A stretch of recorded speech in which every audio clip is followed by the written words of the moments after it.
Opo. So sige, pagpasok niyo po ng pinto, dahan-dahan yung tinulak. Yung area po kung nasa saan ang mga NBI agents, anong area ito? Ito ba ay common area for GSIS and Senate? Ito ho ba ay area? Senate area na po ito, Ted. Sigurado po ako, sinisigurado ko sa kanila na Senate area po ito. Kahit magkaroon po tayo ngayon ng common inspection, ituturo ko po kay Director Matibag na Senate area po ito. Alright. So yung Nako, Matibag, yari ka dito.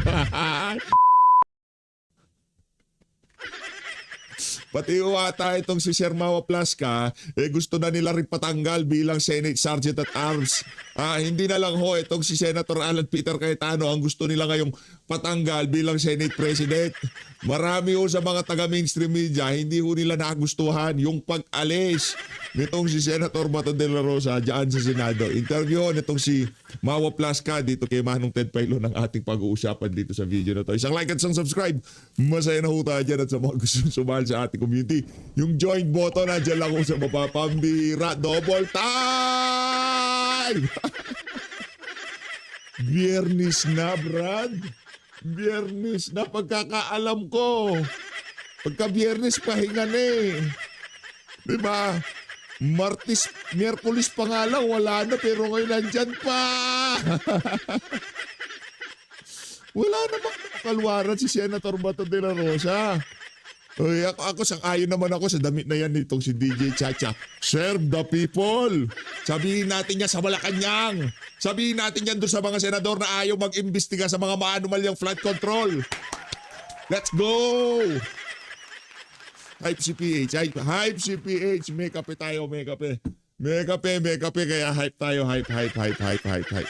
Medyo na-late ang upload natin kasi hype nga tayo. Ito, pakinggan na natin ang interview nitong ating Osaha.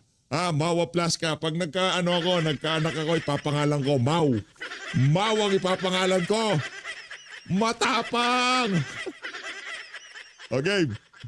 Sergeant at Arms o OSAA. Matapos nga po yung tensyon sa na nangyari daan po sa Senado. Kaugnay po nitong di umano ay paghuhuli daw nung araw na yun, may operasyon daw na huhulihin. Ito ngang si Senator Bato de la Rosa. Ayan. So medyo contradicting po itong statement ng OSAA doon sa naging statement naman po ng NBI. At ngayon nga partner, nasa linya. Pero sarap sana tanongin ni DJ, sino mas pananiniwalaan nyo? Ang OSAA o ang NBI? Sinong gusto yung maging Senate President? Si Senator Alan o si Tito Soto?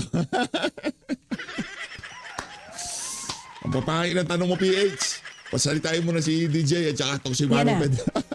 magandang umaga po at salamat sa panahon, General Apo. Ang unang sasalansan itong si Manong Ted. Pagka ang unang sumalansan si Manong Ted, may ibig sabihin yan. Flash Ano ka. mo, Manong Ted? Good morning po, sir. Meron tayong isa pang interview dito ha. Importante ito sana na kasi may mga katanungan tayo, baka mahaba-haba ang mga sagot. Ay tayo po ay mape-pressure ika nga po to really limit itong ating panayam na ito dahil po sa kakulangan sa panahon. Good morning po, General. Good morning, General. Good morning po. Salamat po sa panahon. Po. Sige po, diretsuhin ko na. Can you hear me, General? Okay naman po. Naririnig ko po kayo. Okay, thank you very much. Sir, ito lang po, no? Kasi wala na ho kaming sapat nga na oras. Sorry po at kayo po kasi confirm na medyo late na rin po sa ating pong imbitasyon. Ganito po, meron kayong mga panayam at inyong binabanggit, Yan. na nung nangyari po yung baril, yung putukan, in the afternoon. Magaling na rin ang News 5. Magaling na rin. Magaling na rin palakpakan natin ang News 5. Yan ang mga salitang kinagamit sa YT. Mahusay News 5. Pa lang, nakita nyo na po sa CCTV yung umano'y mga ahente ng NBI, tama po? Tama po, Ted. Opo. Saan po yon banda sa Senado? Marami pong area, Ted, na na-observe namin na may presence ng armed individuals. At nakikita namin sa CCTV namin. Nakikita din namin yung mga media footages na na-upload sa social media. Okay, NBI agents, can you just mention po, no, marami diyan sa Senate vicinity ho ba ito? Saan pong banda? Yan. Magandang tanong yan kasi pinagsasaluhan yan ng GSIS at ang Senado. Magandang magandang tanong yan. Kung i-describe ko, Ted, yung, yung kinalalagyan nila doon sa pinuntahan namin na area, no? Ito po ay labas ng building, pero Labas ng nasa building. ledge po ito. Alam niyo po, sa building, di ba, sa side, doon po nakalagay yung mga, yung mga makina ng split type, aircon. Doon po namin sila nakikita. Okay. Opo, nakikita niyo po sila doon sa mga lugar na ito through CCTV, including ho ba doon po sa area kung saan po nangyari yung pong putukan? Tama po, nakikita po namin. As early as what time po ito? Kung hindi ako nagkakamali, Ted, mga more or less starting 6 o'clock, napapansin na po namin na nag-occupy na po sila ng mga area na pasok na po sa side ng Senate. Papasok, as in papasok. Kasi pasok na po sa area yung kanilang pinagpwestuhan. Pasok na ho sa inyong jurisdiction. Tama po, Ted. Although hindi ito inside the building, but yung ledge po, Okay. kasama na po sa area ng Senado. Did you care to call the director to inform him of the presence of his agents? Alam nyo, Ted, yun po ako nagtataka, kasi si Director Matibag, meron naman siyang number sa akin, di ba? Hindi naman po kami ang pumunta dyan sa, sila ang pumunta rito. I think it is but proper for him to call me, hindi yung sinasabi niya sa media ngayon na bakit daw hindi ako tumawag sa kanila. Dapat siya tumawag dahil sila ang pumunta dyan sa area namin. Correct. Palakpakan natin ito si Senate Sergeant at Arms Mau Plasca. Teka lang, ako na pinuntahan. Gusto niyo ako tawagan ko pa yung amo niyo? Hindi. Pumunta kayo dito, patawagan niyo yung amo niyo. Pambihira naman niyo. Baka ayaw ka na rin dyan bilang Sergeant at Arms. Sir Mau Plasca. Opo. Sir, Pagka ganun walang follow-up ito si Manong Ted, ibig sabihin, nasa lugar naman yung mama. Bakit siya tatawagan? Kayo nagpunta. Palakpakan natin to si Manong Ted. Palakpakan natin si Manong Ted. kung Let's ba ang go. inyong agam-agam noong presensya po ng NBI doon po sa binabanggit yung mga ledge na ito? So, ibig sabihin, nung napanood natin video niya na meron tayong aarestuhin. Ibig sabihin talagang nakikita na ng Senate Sergeant at Arms na talagang merong gumugusto na merong mangyari sa loob ng Senado. Ano ba? Kasi, do you appreciate the fact na kung hindi po papasok sa Senado ang mga NBI agents, they have the responsibility na tiktikan kung sakasakali na baka lumabas ng Senado si Ginoong Bato, bahagi po ng kanilang supposed to be hindi na-implement na mandate to arrest the senator. Naku po. Walang mandato ang NBI na mag-implement ng warrant. Para sa atin kasi wala akong jurisdiction dito ang ICC. No, yun ang atin dito, pero kung yun ang kay Manong Ted na merong jurisdiction, merong obligasyon ang NBI na arestuin itong si Senator Bato, gayong sinasabi naman sa ating batas at batas ng ICC, kailangan muna dumaan sa lokal na korte. Hindi ura-urada aarestuin at paglabas ng ICC warrant, i-implement sa Pilipinas. Hindi. Idadaan muna sa local courts. Sa gayong paraan, ma-exhaust ng Pilipino ang lahat ng legal remedies para maprotektahan naman kanyang sarili dito sa kanyang bansang tinubuan. Ted, very unusual po yung sinasabi ni Director Matibag dahil ang kailangan lang po nilang gawin ay tawagan po nila ako, si Senate President, at mag-coordinate sila sa amin, magpadala po sila ng tao. Katulad ng usual na nangyayari in the past na pag meron silang gustong gawin sa area ng Senate o sa vicinity ng Senate, nakipag-coordinate po sila sa amin at sinasamahan pa nga namin sila doon sa kanilang gustong gawin. Opo. Pero po, noong Monday, yung habulan, doon po inaamin ni SP Soto, ni former SP Soto, at maging nung dati rin po, no, na inyo pong pinalitan, na may koordinasyon, no, sa USAA, yung NBI, doon sa sinasabi nga na pag-aresto kay Ginoong Bato. Yan po ay settled na issue. Ngayon, dito po sa nandidiyan kayo sa ledge, dapat tumawag kayo sa amin per cortesia. Sa panahon yon, ang sinasabi po nila, kung wala naman umano na intensyon na pumasok sila, kayo ho mismo as in naghihintay kayo na sila ang tumawag sa inyo. Hindi ko kayo nagkusa man lamang bilang usa chief para maiwasan po ang gulo as kumbaga po parang pananggalang na lang para malaman ano ba itong ginagawa ng mga wala ho kayong pagkukusang ganon. Nagkusa na nga itong si Mawa Plasca, lumabas na nga siya sa vicinity ng Senado. Tinignan na niya kung merong mga ano. Ngayon, kung nakita na niya meron nga ano pa lang noon pa lang meron na nagche-check sa mga sasakyan ng mga opisyal na dumadaan diyan sa gate ng Senado. Meron nang ganun eh.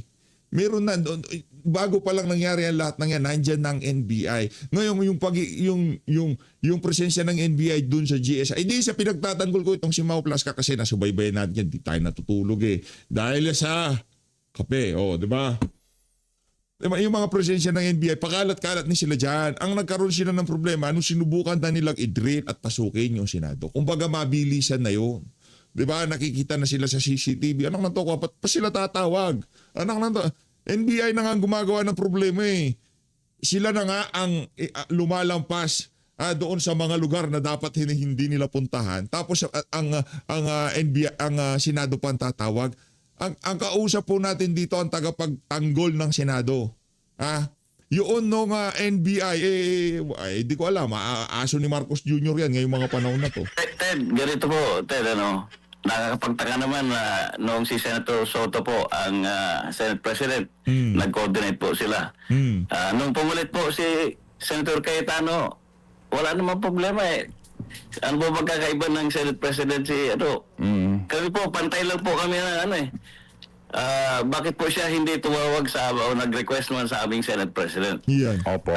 I think for a professional public servant, it is but proper for him to extend due courtesy kung meron siyang gagawin sa property Opo. o sa area ng isang may bahay o may-ari ng bahay. Opo.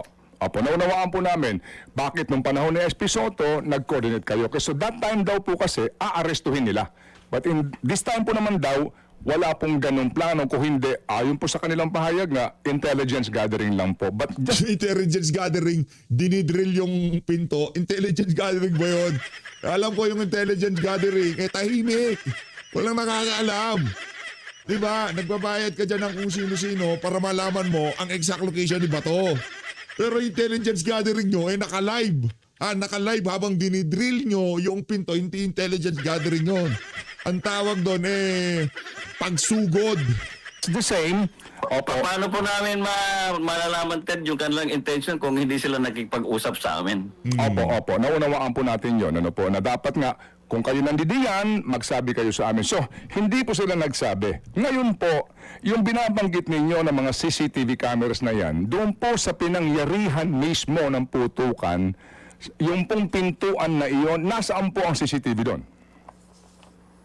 Hindi ko po masyado pero pinare-review ko ang mga CCTV. May mga nakukuha naman kami na footages.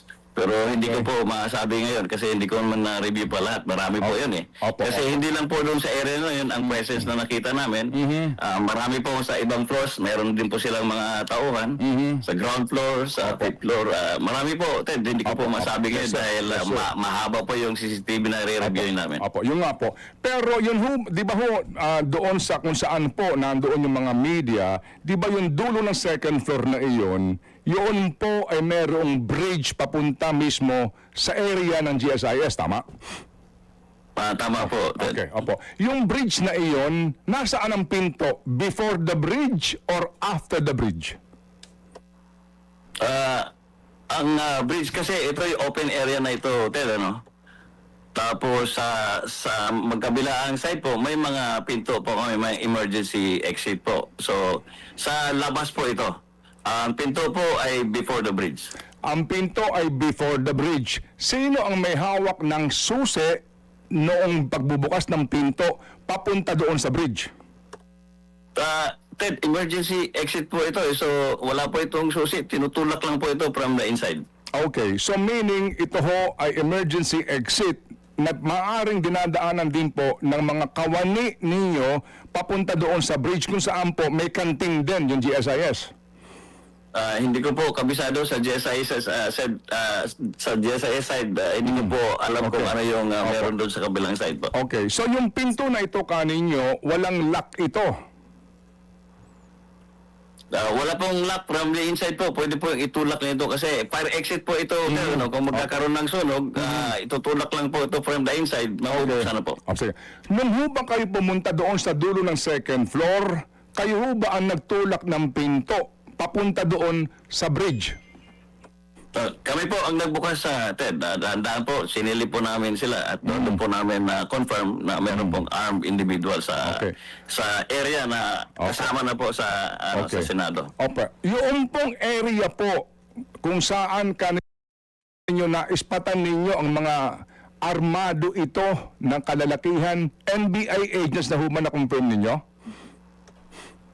Nakikita po namin yung uniforme nila at saka nung pag-challenge naman namin, nagpakilala din po sila na NBI agents. Opo. Kaya po nagkaroon po kami nagbigay po kami ng verbal warning na ibaba nila yung mga baril nila. Opo. So sige, pagpasok niyo po ng pinto, dahan-dahan yung tinulak.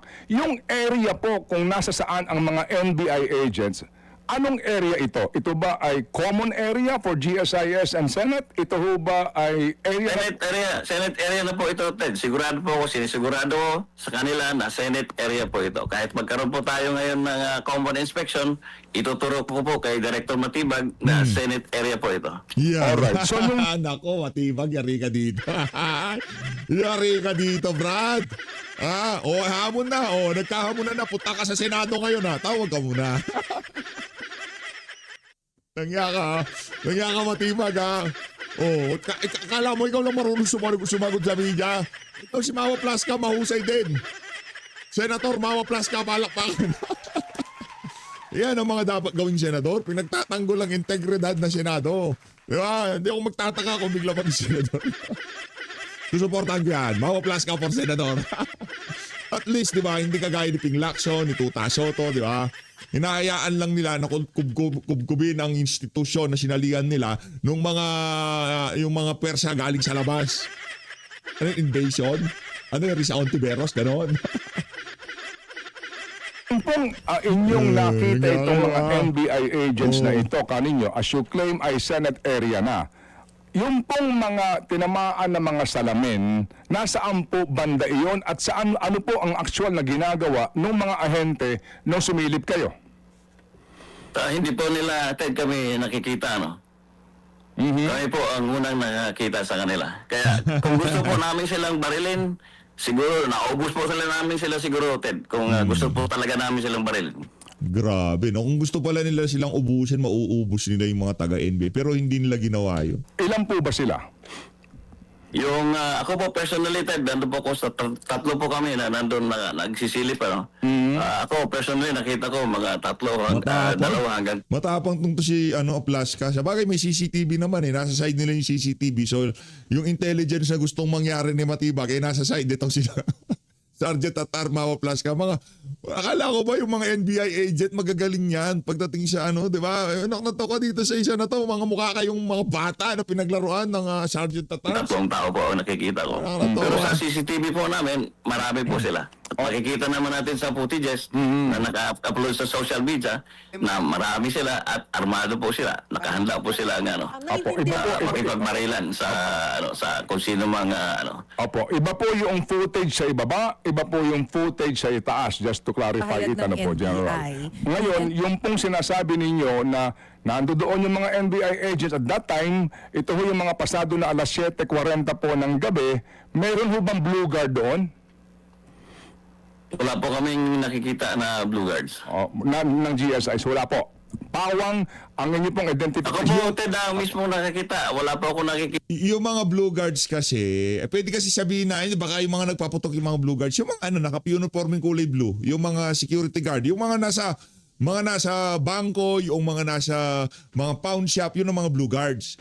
Ngayon, ang dating dito parang pwede pang i-twist yung naratibo na hindi naman taga-NBI yung mga nagpaputok. Ang mga nagpaputok talaga yung mga Blue Guards. Nakita niyo yung mga gwardiya? Walang gwardiya kahit sa mga live ng mga taga-media, walang mga Blue Guards. Kaya talaga nagpaputok diyan, nakipagpalitan yung mga taga-NBI na walang mga yagba. Let's go. Kita na Blue Guards doon. Okay. Ngayon sir, noong pong kayo pumasok doon, kaninyo, inaamin po ninyo, kayo po ang unang nagpaputok. Ako po ang nagpaputok ng warning shot. Opo.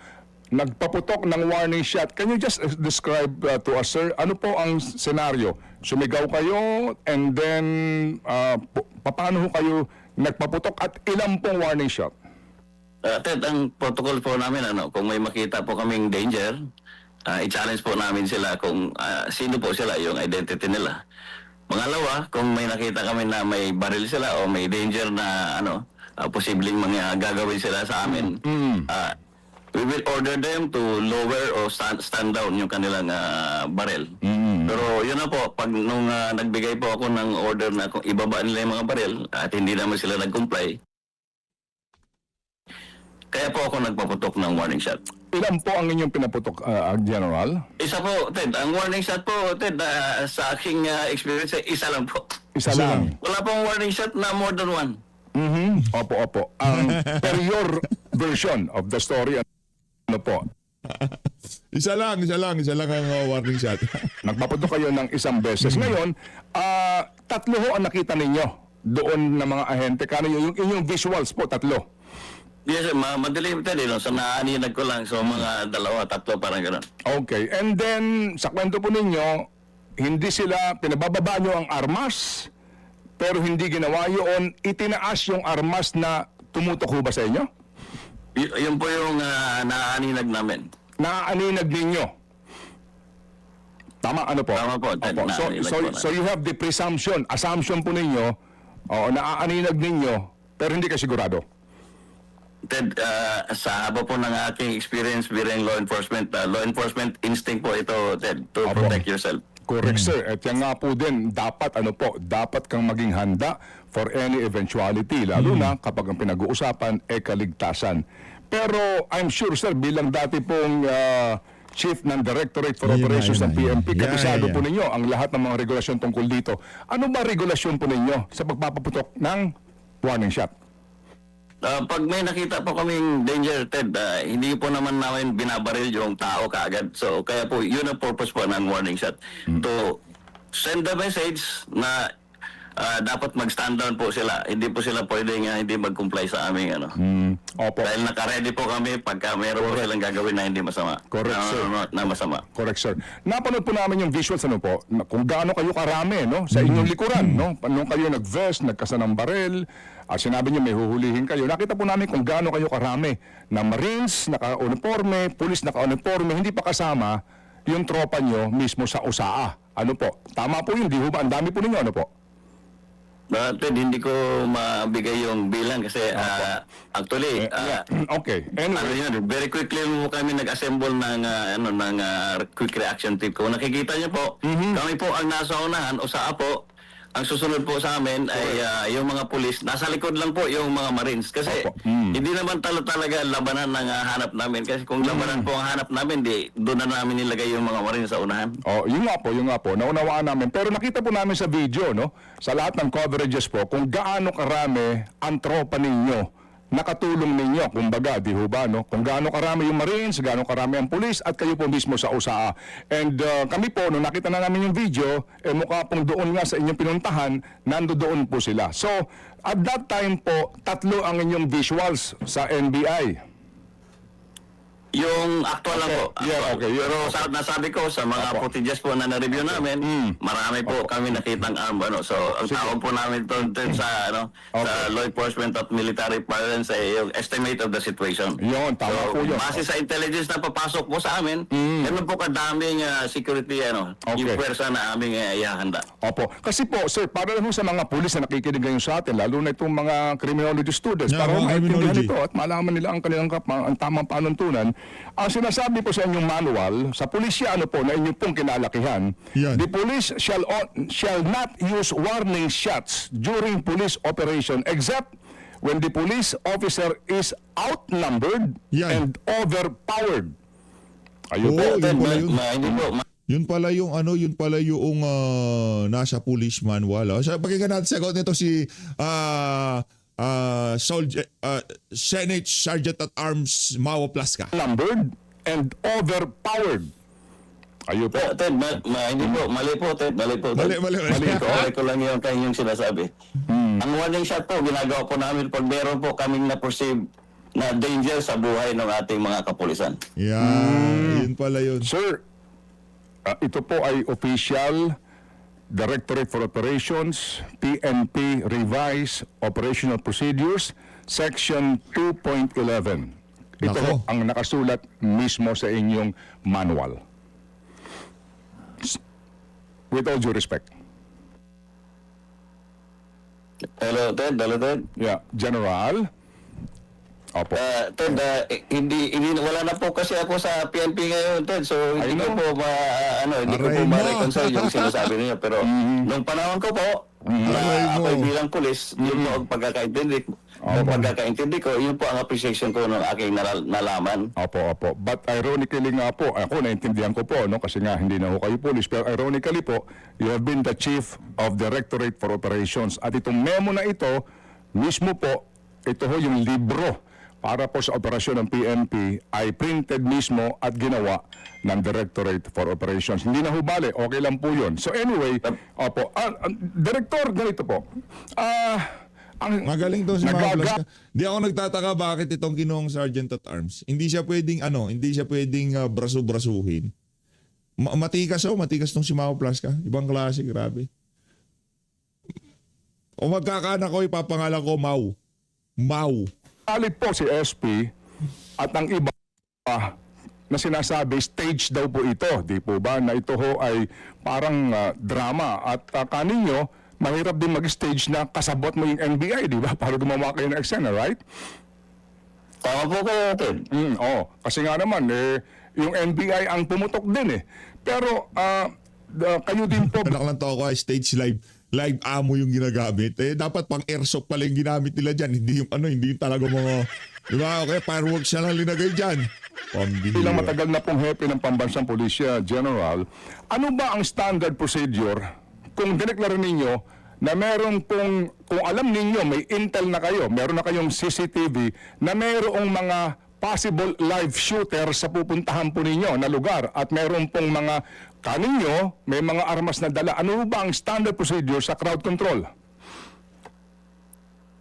Crowd control. Pang crowd control. Hello. Nakarakter ba yan? Marami akong alam. Ted, hindi ko masyado maintindihan yung tanong niya. Opo. Sir, hindi ho ba sa panahon po ng na nangyari, hindi po ba sinabi ninyo, nagkasa kayo ng barel, nag-vest kayo, andun yung mga tauhan ninyo? Maglagay kayo ng pang crowd control na karakter. Mag-comment kayo dyan sa baba. Dyan sa mga mga defense game. Inyo, andun yung Marines, Police, sinabi nyo po na may aarestuhin and di po ba ang inyo pong assumption, meron pong mga armadong kalalakihan doon sa inyong pupuntahan and hindi na itatanggi kaninyo, di ba? Na baka magkaroon nga ng palitan. Ted, sandali, nakiintindi na kita, no? Kung saan nang galing yung siguro galing sa NBI, no? Bakit Hindi po. Ted, sa inyo pong information, bago po kami nag-start ng operation, kinausap ko yung mga tao, kinausap ko po yung mga media na we will declare lockdown within 5 minutes at pinakiusapan po namin sila to vacate the area dahil medyo dangerous po itong gagawin namin. Opo, hindi po. Ito po ay akin lamang pong sarili nga po din na pag-aanalisa at pag-aaral po sa sitwasyon at issue at mga balita, General. Ano po?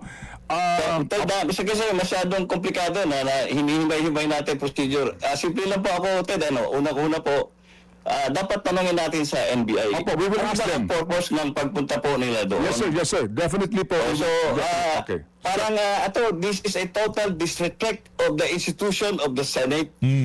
Bakit po sila hindi nagpapaalam ng maayos sa may-ari ng bahay? Ikaw, Ted, may bahay ka, di ba? Kung merong armadong tao na nandyan sa labas ng bahay mo, hindi ka ba maalarma? Opo. Our tendency is to protect ourselves, di ba? Yes, sir. Huwag po nilang dalan doon sa mga technicality na usapan. Gawin po natin simple. Respeto po ang hinihingi ng Senado.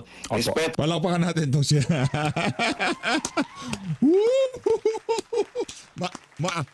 Maangang. Aray mo. po sa NBI. Opo. Respeto po kung ano mga sino mang institusyon na gustong Opo. magkaroon ng Opo. gustong gawin sa NBI. Opo. Pero naman po ang ating mga senador na ako po matagal na ako sa Congress, matagal na ako sa Senado. Kung meron po tayong gustong pakiusap sa Senado o sa Kongreso, binibigay naman ng mga senador, ng mga congressman niya pag pinag-usapan ng maganda. Opo. Pero General. feeling po namin Ted, binastos po kami, binastos Opo, po ang opo. Senado, Yes, sir. binastos po ang ating mga senador, binastos po ang ating Senate President. Dahil nung Monday po, kausap po namin si Director Matibag. Sir. At may mga pinramis po sila sa amin na imbestigahan nila, na binugbog nila yung tao namin nung Monday, magsasabit siya ng investigation report. Opo. Hindi po niya ginawa, Ted. Sa halip, bumalik po sila dyan na hindi man lang sila nagsabi. Opo. Yes, sir. Kaya po nagagalit yung aming Senate President. Okay. Opo, naunawaan po namin ang inyong pong damdamin at issue po laban sa kanila. Ako po lamang po, ginagawa lang din po ang aking trabaho. So, ibig sabihin, sinungaling si Marcos Jr. Na hindi sa side ng pamahalaan yung mga bardagulan sa Senate Sergeant at Arms. So, ibig sabihin, sinungaling na naman. Naalala ko tuloy yung KOJC6, yung mga papasok, walang armas, walang tear gas, walang mga baril. Di ba? Ganyan din si... sabi ko naman sa inyo, sinungaling si Marcos Jr. Wala ho kayong mapapaniwalaan ni isa sa mga salitang lalabas sa bunganga ng mama na yan. Di ba? Ginulo niya Pilipinas. Kung sino nang gulo sa Pilipinas, walang iba kung hindi si Marcos Jr. Siya ho talaga, mga kababayan. Walang ibang nanggulo sa Pilipinas kung hindi itong si Marcos Jr. Panggulo ho talaga, perwisyo sa bayan tong inayupak na to. Trabaho para lang po magtanong yung mga circumstances doon sa mga napapanood ng tao para po may paliwanag po kayo. I hope you don't mind, General. Ano po? Kasi sige. sana po kay Ted kasi Sige. naging emotional na po ang aming Senate President. I know, sir. We understand. We sincerely understand. Ito lang po, sir. Sinong gusto maging Senate President, Manong Ted? Joke lang. Yan.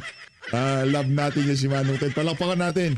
Isa yan sa pinaka-ika nga sinusundan natin magtanong kasi siya, sa mga yung style niya na yan ang gusto natin eh. Yung mga maanghang. In fairness kahit tanongin niyo si Soto, kahit tanongin niyo si Lacson, talagang maanghang ang si Manong Ted. Para lang po maintindihan nila, no?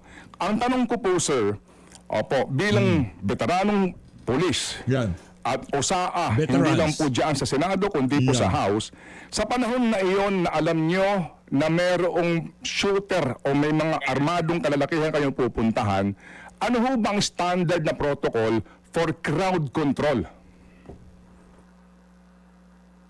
Ted, para mo po na consideration po sa law enforcement at saka security operations is the safety ng mga tao po. Ito po ang primary duty ng Office of the Sergeant at Arms to secure the Senate, to secure the senators, and to secure yung mga employees ng Senado at aming mga bisita. Kaya ayaw po namin na mayroong papasok na armado Yes, sir. ng mga tauhan dyan sa Senado. Opo, sige. Ngayon, doon po sa sinabi mong punto, tama naman po kayo na dapat i-clear namin ang area. Pero mabilisan na po ito, Ted. Nakikita na po namin sila na malapit na silang pumasok talaga doon sa mga areas namin. Opo, sige po. Opo. Sa mga pinto namin. So, Opo. yung aking warning po, yung aking declaration na mag-lockdown kami, hindi ko po pwedeng ubusin lahat para itulak namin yung mga tao dahil baka kung ito lang ang sikasuhin ko, baka nakapasok na itong mga NBI agents na ito sa area namin. So, pasensya po kayo, Ted, but our primary purpose is to protect lives and properties. Police po ako. Opo.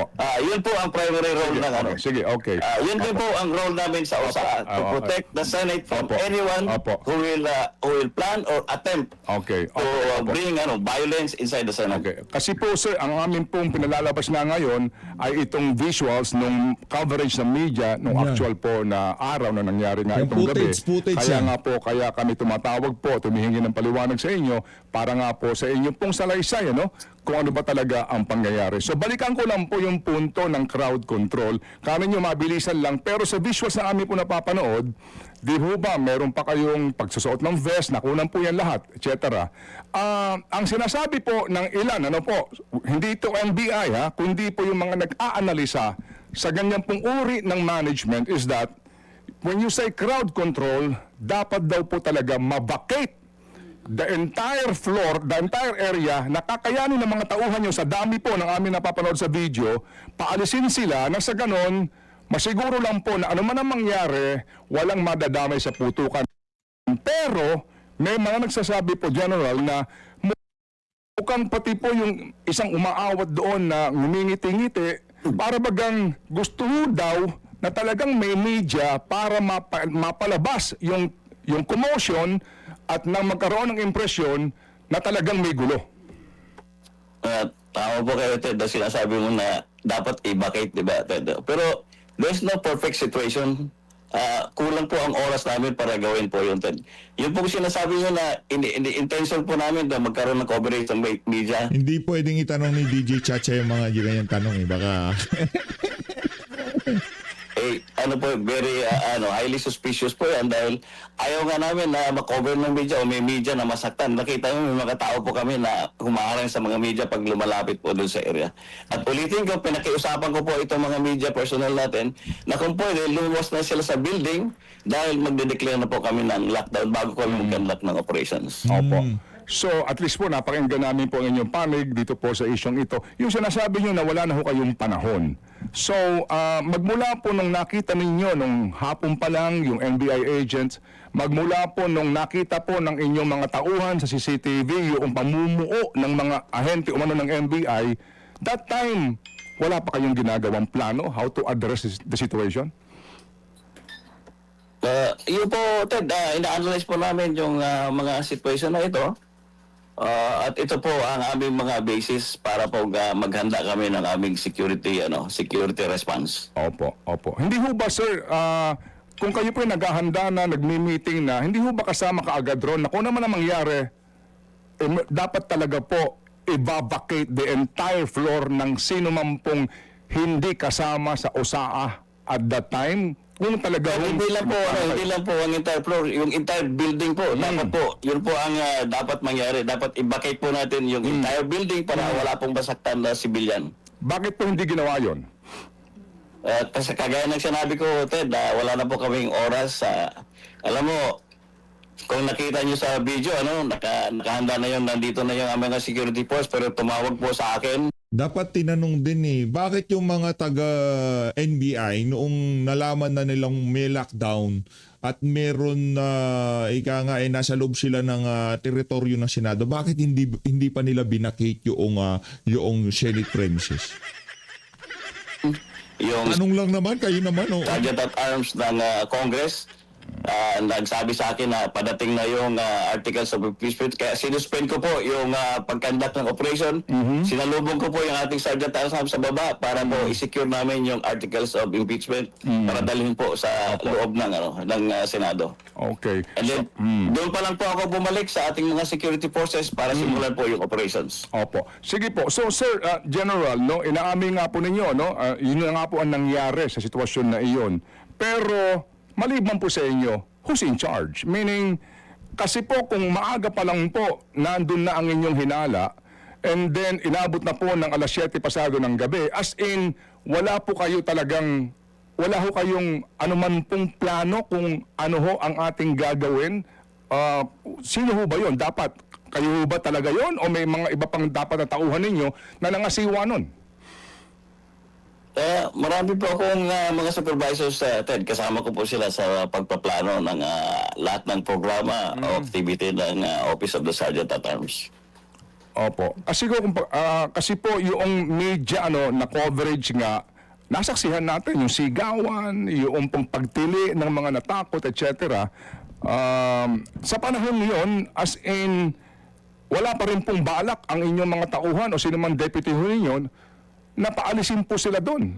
O para Well, may mga tauhan po kami na pipigil, nagbibigay ng instruction sa media na umatras po sila, tumabi po sila, Narinig ko natin yun. po Narinig sila. natin. Makikita po natin ito sa sa mga video footages na naka-upload sa social media. Opo. Huwag po nating palabasin, Ted, sa publiko na release po ang Office of the Sergeant at Arms.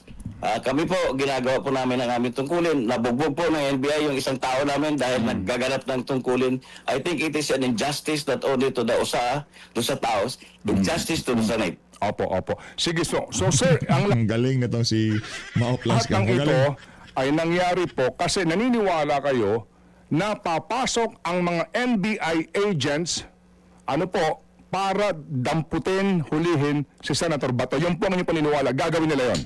Hindi yung paniniwala dadamputin o hindi dadamputin. Yung walang koordinasyon at yung naging experience sila noong Lunes, sapat ng batayan para i-lockdown ng Senado nung mga panahon. Hindi yung pagdampot kay Senator Bato. Ginawa po nila ng mandated, di ba? Hindi po, kasi Ano po ang pwedeng maging hinala namin pag hindi sila nagpaalam o hindi sila Opo. nagsasabi sa amin, nagko-coordinate. Opo. Sir, ihiwalay ko na. Normal lang po sa isang law enforcement officer, sa security officer na mag-isip po ng gano'n. Opo. Ito po yung sabi ko nga, ito yung kasama sa estimate of the situation Opo. para po magpe-prepare kami sa aming security response. Opo, sige po. Gusto ko lang po ihiwalay nga yung Monday kasi po that time nagpaalam daw sila, sabi nga po ni SP Soto. Well, anyway, ang aking pong katanungan nga is itong nangyari, no? Sa talaga pong, ang inyong pong pakiramdam, papasok sila sa Senado kasi po dadamputin nila at that particular time, si Ginoong Bato. Yun po lamang pong aking katanungan. Hindi ko po Kasi yung packaging dyan, ang pinagtanggol pala talaga ng USA ay hindi naman na Senado, si Senator Bato de la Rosa. Kumbaga, ewan ko ba? sinasama yung nangyari nga ng But Monday. hindi lang po yung Ted ang naiisip namin. Ang naiisip po namin armado po sila. Pwede po silang masyado nang madumi yung Pilipinas. Dami ng mga baboy sa Pilipinas. Kaya, gagawa natin. Ganyan talaga. Mga datihan na sa mga datihan na sa social media at mga talagang sumusubaybay sa atin. Buka pa lang ng bunganga ng isang, kung sino man yan, alam na nila kung ano yung saan papunta narrative. gawa ng violent doon sa loob ng Senado. At hindi po namin papayagan dahil Halong mga po. senador po ito Halong cute. government employee din po ito, mga media po ang aming nandun sa loob ng Senado. So, hindi po kami papayag na meron pong masasaktan kahit isa po doon sa mga taong nandun sa loob ng Senado. Okay, sige po. Sige, so sir, for lack of material time, gusto lang ho namin kayo hingian po ng inyo pong mensahe doon po sa mga nagdududa na ito po ay drama, stage, at may mga nagdududa doon po sa inyong kakayahan to manage the situation because as OSA chief Nagdududa. Wala na makakapag-manage ng maayos sa sitwasyon maliban dito kay Mao Plaska. you have to be in control of the entire situation. Go ahead, sir. Ted, ayaw ko pong ibuhatin yung sarili kong bangko, Pero dahil pinagkatawalaan po ako ni Senator Cayetano ngayon bilang in charge ng Office of Sergeant at Arms, gagawin ko po ang lahat ng aking magagawa. And I don't want to say anything about myself, but my records will speak for itself. Opo. General, Ngayon, ang panawagan po sa ating mga kababayan, sa NBI, sa PNP, sa Monday po, in-announce po ng ating Senate President na magko-convene na po yung impeachment court. Kami po ay maghahanda na sa aming security preparations para sa impeachment trial. Kalimutan na natin na nangyari. Magtulong-tulong po tayo para mairaos po natin peacefully itong constitutional mandate ng Senado na bilang impeachment court. okay. General Mau Plaska, unang-una po, thank you for your time. Salamat sa inyo pong pagpapaliwanag and we can say Godspeed, sir. Salamat na marami. God Ano, bless you. Ano si Sir Mao Plasca, hindi talaga siya yung statesman, hindi siya kung ano lang alam niya, kung ano lang talagang ginawa nila, yun lang sinabi niya. Pero itong si Matibag, sinungaling niya. As always, maraming salamat po sa pag-support sa page update. Mag-ingat po kay lahat. Maraming salamat Sir Mao Plasca sa pagprotekta. Siya last bastion of democracy kung tawagin nila. Maraming natin ng Pilipinas. Saludo, saludo.